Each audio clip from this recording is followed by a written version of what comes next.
여러분, 이 표를 보시면 지금 대한민국 가계부채가 얼마나 심각한 상황인지 한눈에 들어오실 겁니다. 제가 하나씩 풀어서 설명해 드릴게요. 첫째, 주택담보대출이 괴물처럼 커졌습니다.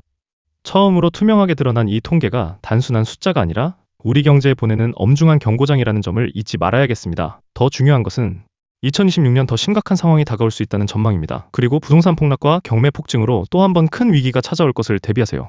이번에 발표된 자료에서 가장 충격적인 건 신규 주택담보대출 금액입니다. 3분기에 새로 대출을 받은 사람들은 평균적으로 2억 2,700만 원이 넘는 빚을 냈습니다. 전분기보다 무려 1,700만 원이나 껑충 뛰었죠. 정부가 부동산 규제를 계속 내놓고 있지만 집을 사려는 열망이나 필요성은 꺾이지 않았다는 증거입니다. 이제 가계대출 전체에서 주담대가 차지하는 비중이 51.2%로 절반을 넘겼습니다. 빚의 성격이 부동산에 완전히 저당 잡힌 구조가 된 거죠.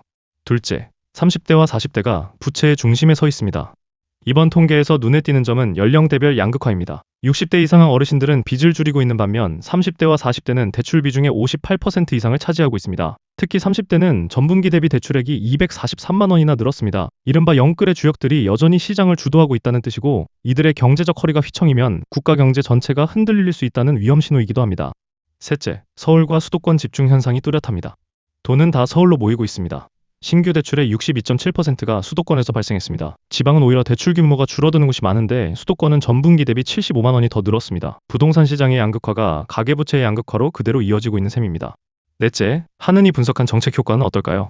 한국은행 민수콩 반장의 말을 빌리면 사실 3분기 수치가 높게 나온 데에는 시차가 있습니다. 6.27 대책이 나오기 직전에 막차를 탄 대출들이 3분기에 실행되면서 수치상으로는 늘어난 것처럼 보이는 측면이 있다는 거죠. 긍정적인 부분은 신규 취급액이나 대출을 받는 사람 수 자체는 조금씩 줄어들고 있다는 점입니다. 규제의 효과가 서서히 나타나고는 있지만 이미 쌓인 빚의 잔액이 너무 많다는 게 문제입니다.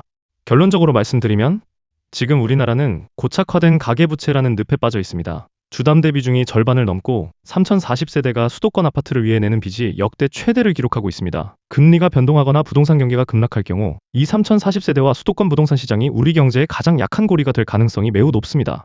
처음으로 투명하게 드러난 이 통계가 단순한 숫자가 아니라 우리 경제에 보내는 엄중한 경고장이라는 점을 잊지 말아야겠습니다. 더 중요한 것은 2026년 더 심각한 상황이 다가올 수 있다는 전망입니다. 그리고 부동산 폭락과 경매 폭증으로 또 한 번 큰 위기가 찾아올 것을 대비하세요.